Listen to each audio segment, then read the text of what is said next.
اعوذ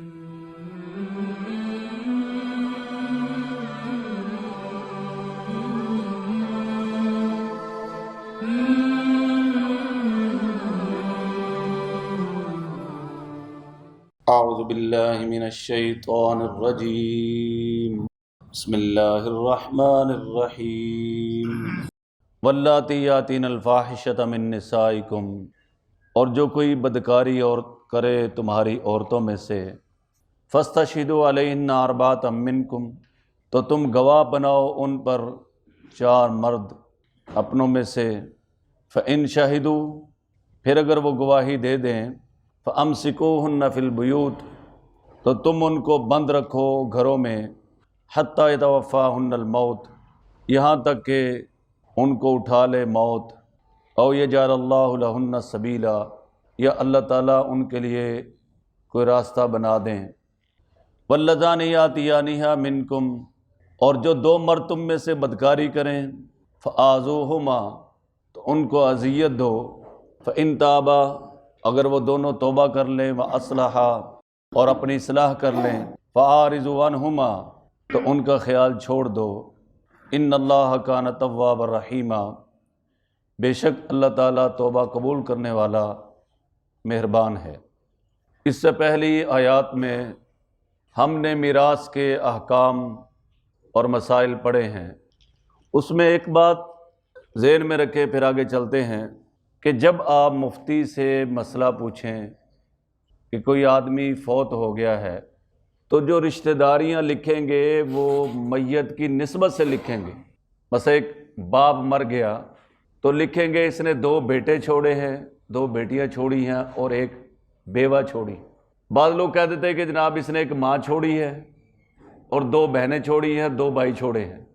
ابھی آپس میں جو بہن بھائی ہیں ان کا تو رشتہ ہے، اور ماں کے ساتھ اس کا رشتہ ہے، تو اگر آپ اس طرح لکھیں گے تو جواب بھی غلط ہوگا، جواب غلط ہوگا تو تقسیم میں بھی غلطی آئے گی۔ بھائی راشد، آپ کو سمجھ نہیں آئی؟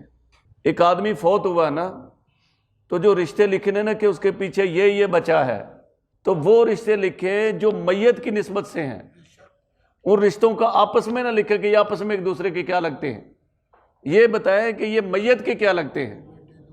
اب سمجھ آ گئی؟ جیسے میں نے ابھی کہا کہ جیسے ایک آدمی مر گیا، اس نے 2 بیٹے چھوڑے، 2 بیٹیاں چھوڑی اور ایک ماں چھوڑی، یہ تو ٹھیک ہے۔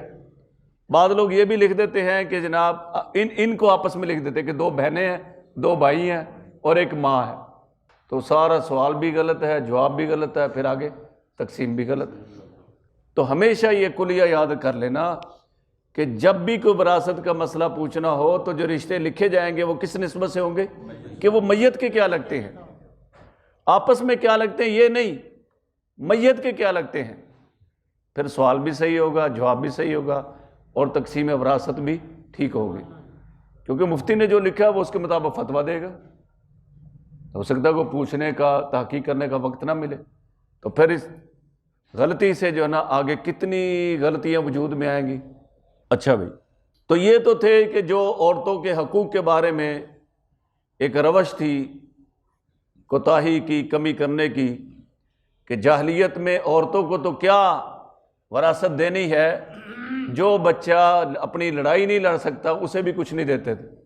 تو آگے یہ بتایا جا رہا ہے کہ اگر عورتیں ایسی کو خلاف شرع حرکت کر بیٹھیں، اب کیا کریں؟ فرمایا واللاتی یاتین الفاحشۃ من نسائکم، اور جو عورتیں بدکاری کریں تمہاری عورتوں میں سے، یہاں فاحشہ سے مراد زنا ہے، زنا کر بیٹھیں، فاستشہدوا علیہن اربعۃ منکم، تو ان کے اوپر تم 4 گواہ قائم کرو اپنوں میں سے، اور یہ 4 گواہ مرد ہونے چاہیے، اور یہ اس طرح دیکھیں کہ جیسے سرمے دانی کے اندر سرمچو کو دیکھتے ہیں۔ اچھی طرح سمجھے اسلام کا جو نظام حدود ہے اس میں جو ہے نا کس قدر پابندیاں ہیں، حد ایسے نہیں لگ جاتی۔ لوگ کہتے ہیں جناب یہ جو ہے نا زانیوں کو سنسار کریں گے اور قاتلوں کو جو ہے وہ لٹکائیں گے، قتل کریں گے۔ بھائی پہلے اس کی شرائط اور ضابطے تو پڑھو۔ نبی پاک صلی اللہ علیہ وسلم کی 23 سالہ دور نبوت میں کتنے جو ہے وہ زانیوں کو سزا دی گئی، ایک یہودی کو سزا دی گئی، ایک عورت تھی اس کو سزا دی گئی، البتہ 3 کے لگ بھگ مجھے واقعات یاد ہیں کہ 23 سالہ زندگی میں زنا کی سزا اتنوں کو ملی، لیکن پورا معاشرہ زنا سے کیا ہو گیا؟ محفوظ ہو گیا۔ تو یہ ابتدائی سزا کا بیان ہے جو اس آیت میں آیا ہے۔ فَاسْتَشْهِدُوا عَلَيْهِنَّ أَرْبَعَةً مِّنْكُمْ، تو تم اپنوں میں سے 4 گواہ بناؤ۔ 1,00,000 عورتیں بھی گواہی دیں، ان کی گواہی کا اعتبار نہیں ہوگا۔ 4 مرد ہوں گے تو ان کی گواہی کا اعتبار ہوگا، پھر حد قائم ہوگی۔ کسی پر حد قائم کرنے کے لیے 2 صورتیں ہیں۔ نمبر 1، 4 عاقل بالغ مرد اس پر گواہی دیں۔ نمبر 2، وہ خود 4 مرتبہ اعتراف کرے، پھر حد قائم ہو سکتی۔ عورت ہو یا مرد ہو، شادی شدہ ہو، پھر زنا کرے تو اس کے اوپر کتنے گواہ ہوں؟ 4 کون ہو بھائی؟ کون ہے؟ مردوں میں سے۔ اور کیا ہوں بھائی؟ 1,00,000 عورتیں بھی گواہی دیں تو حد کے معاملے میں ان کی گواہی کا اعتبار نہیں ہے۔ تو اب ان کو کیا کریں؟ فَإِن شَهِدُوا فَأَمْسِكُوهُنَّ فِي الْبُيُوتِ حَتَّى يَتَوَفَّاهُنَّ الْمَوْتُ، ان کو گھروں میں بند کر دو یہاں تک کہ وہ مر جائیں۔ او یجعل اللہ لہن سبیلا، یا اللہ تعالیٰ ان کے لیے راستہ بنا دے، سبیل بنا دے۔ یہ ابتدائی حکم تھا جو اسلام میں آیا۔ یہاں ایک مسئلہ یاد رکھے، ہمارا عقیدہ اور ایمان ہے اللہ علیم کل ہے، اللہ کی ذات ازلی اور ابدی ہے، اور اللہ کا جو علم ہے وہ ما کانا و ما یکون سب کو محیط ہے، کوئی چیز اللہ کے علم سے باہر۔ آج ایک حکم دیا پھر دوسرا حکم دیا، یہ کیا ہے؟ اللہ کی حکمت ہے۔ یہاں ایک مسئلہ یاد کر لیں، مسئلہ یہ ہے کہ شیعہ کہتے ہیں کہ اللہ کو بدا ہوتا ہے، اللہ کو نعوذ باللہ بدا ہوتا ہے، یہ ان کا عقیدہ ہے۔ بدا کا معنی یہ ہے کہ اللہ تعالیٰ ایک حکم دیتے ہیں، پھر بعد میں اللہ کے لیے ظاہر ہوتا ہے کہ نہیں نہیں یہ تو حکم ٹھیک نہیں تھا، پھر اللہ کو جب نعوذ باللہ اپنی غلطی کا احساس ہوتا ہے تو پھر جو ہے نا اللہ اس کا دوسرا حکم دیتے ہیں۔ اس کو وہ کہتے ہیں عقیدہ بدا۔ شیعوں میں یہ ایک عقیدہ ہے، عقیدہ بدا۔ لیکن ہم کیا کہتے ہیں کہ جو حکم اللہ کی طرف سے آتا ہے بعد میں تبدیل ہوتا ہے تو اس میں اللہ کی حکمت ہوتی ہے۔ ایک آدمی بیمار ہے تو ڈاکٹر کے پاس جاتا ہے، ڈاکٹر اس کو دوائی دیتا ہے، دوسرے دن وہ اس کو بدل دیتا ہے۔ اب مریض اس سے لڑے، کل اور دی تھی آج کیوں تبدیل کی ہے؟ تو سارے سمجھدار عقل مند سمجھتے ہیں بھائی کل اس کے لیے یہ دوائی مناسب تھی اور آج اس کے لیے یہ دوائی مناسب ہے، کل اس کے لیے یہ دوائی مناسب تھی اور آج اس کے لیے یہ دوائی مناسب ہے۔ ایسے بہت سے احکام ہیں اسلام کے کہ پہلے ان کا حکم اور تھا پھر بعد میں تبدیل کر دیا گیا۔ تو اس کو نعوذ باللہ اللہ سے بھولنا نہیں کہیں گے، اللہ کی غلطی نہیں کہیں گے کہ اللہ کو غلطی لگ گئی، نعوذ باللہ۔ ہم عقیدہ بدا کو کفر سمجھتے ہیں۔ اللہ کے بارے میں کوئی عقیدہ رکھے جناب اللہ کو پہلے پتہ نہیں چلا، پھر جو ہے وہ اللہ کو پتہ چلا حکم دینے کے بعد تو اللہ نے اس کو بدل دیا، ایسا نہیں ہے۔ یہ ہمارا عقیدہ مسلمانوں کا عقیدہ نہیں ہے، بلکہ کسی مسلمان کا یہ عقیدہ ہو ہی نہیں سکتا۔ یہ عقیدہ رکھنے والے کون ہوتے ہیں؟ تو شیعہ کیا ہیں بھائی؟ جو عقیدہ بدا رکھتے تو وہ کیا ہیں؟ جو صدیق کا انکار کرتے ہیں، ان کی صحابیت کا، ان کے ایمان کا، ان کی جو ہے خلافت کا، تو وہ کیا ہے؟ کافر ہے۔ تو جو عقیدہ بدا اللہ کے بارے میں بھی ان کا یہ عقیدہ ہے، اور وہ تو کہتے ہیں قرآن ہے ہی غیر محفوظ۔ 3 خلفاء نے قرآن کو بدل دیا تھا، نعوذ باللہ۔ خمینی ان کا ایک بدماش لیڈر گزرا ہے، اس کی کتاب آپ پڑھو، اس کا نام ہے کشف الاسرار۔ اس میں دیکھو صحابہ کے بارے میں اس نے کیا کیا بکواس کی ہے۔ جب یہ آیا تھا ایران میں تو اس نے کہا تھا لا سنیہ ولا شیعہ، اسلامیہ اسلامیہ، یہ نعرے لگائے تھے۔ لیکن جب وہ حکمران بن گیا ایران کا تو اس نے پورے تہران سے پہلے مسجدوں کو ختم کرنے کا آرڈر دیا۔ اس وقت پورے تہران میں ایک مسجد نہیں ہے، جو ایران کا دارالحکومت ہے، ایک مسجد نہیں وہاں پہ۔ پورے ایران کے اندر مسلمانوں کی آبادی 40% ہے، لیکن ایک رکن پارلیمنٹ جو ہے نا ان کا نہیں ہے مسلمانوں کو، ہو بھی تو اس کو ایسے دبا کے رکھا ہوا ہے۔ اور کہتے کیا ہیں کہتے جی طالبان جو ہے شیعوں کو، ہزارہ کو آگے کیوں نہیں لا رہے؟ تو تم پہلے جواب دو نا، تم 40% سنی آبادی کو کیوں پیس کر رکھا ہوا ہے؟ کچھ عرصہ ہوا جماعت آئی تھی یہاں آسٹریلیا مسجد میں، تو وہ ایران کے ساتھی تھے، انہوں نے مجھے بتایا، کہنے لگے، میں نے پوچھا مسلمانوں کے حالات، کہنے لگے مولانا صاحب وہ یہ ظلم کرتے ہیں، ہمارے بڑے بڑے علماء کو اغوا کر لیتے ہیں اور ان کو دماغی طور پہ مفلوج کر دیتے ہیں، وہ زندہ ہوتے ہیں لیکن زندہ لاش ہوتے ہیں۔ تو یہی تو طالبان نے ان سے سوال کیا نا کہ ہم سے تو کہتے ہو، خود تم نے اپنے ملک میں سنیوں کو کتنے حقوق دیے ہیں؟ پاکستان میں ان کی آبادی 2% ہے، لیکن 98% کو وہ حقوق حاصل نہیں ہے جو 2% کو حاصل ہے۔ آپ کا گھر اپنا ہوگا، آپ کا علاقہ اپنا ہوگا، لیکن 10 محرم کو جہاں سے یہ جلوس گزرے گا آپ گھر سے باہر بھی نہیں جا سکتے۔ سمجھا گی؟ یہ جو ہمارے بڑے باتیں کر گئے نا شیعوں کے بارے میں، یہ دیکھنا یہ گلے کا پھندا بنتے جا رہے ہیں۔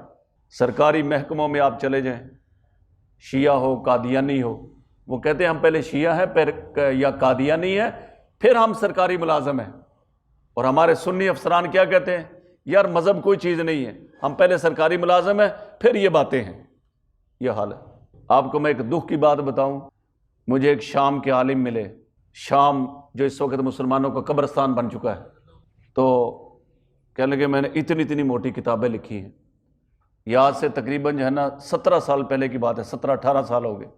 تو میں ان سے پوچھا شام کے مسلمانوں کے کیا حالات ہیں، عربی بولتے تھے، تو میں نے کہا شام میں کیا ہو رہا ہے مسلمانوں کے ساتھ؟ کہنے لگے جو پاکستان میں ہو رہا ہے۔ میں نے کہا پاکستان میں کیا ہو رہا ہے؟ کہتے جو شام میں ہوا ہے۔ میں نے کہا شام میں کیا ہوا ہے؟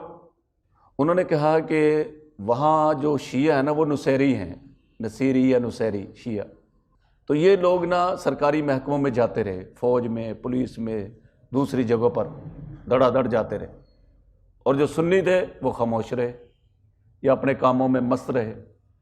تو جب ان کی اکثریت ہوگی تو انہوں نے مسلمانوں کو کچلنا شروع کر دی، اور بڑے بڑے ان کے جو سیاستدان تھے، بڑے بڑے جو ان کے علماء تھے، ان کو جلا وطن کر دیا، اور اب اس وقت پورے شام کو انہوں نے بلڈوزر پھیر دیا۔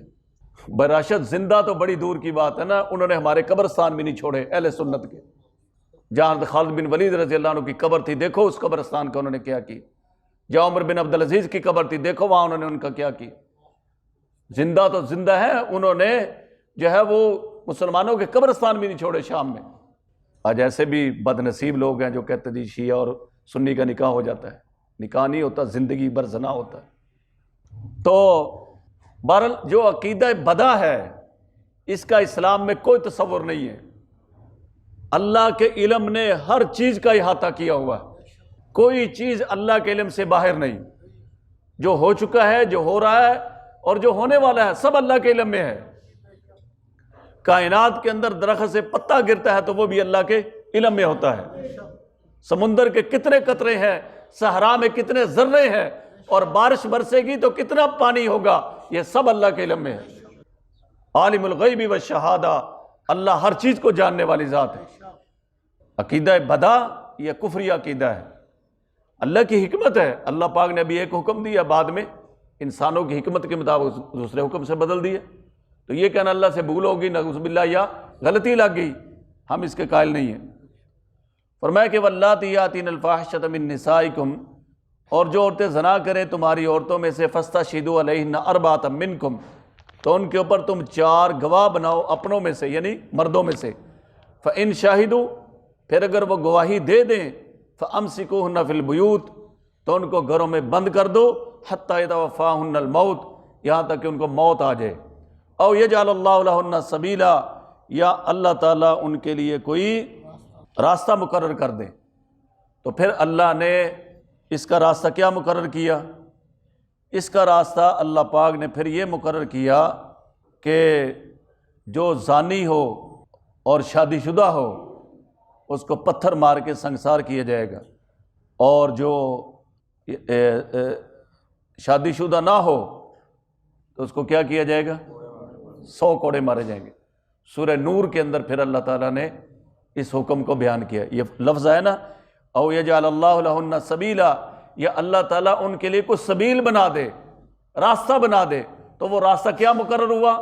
کہ شادی شدہ زانی ہو تو اس کو پتھر مار کے سنگسار کیا جائے، اور غیر شادی شدہ ہو زنا کرے تو اس کو کیا کیا جائے؟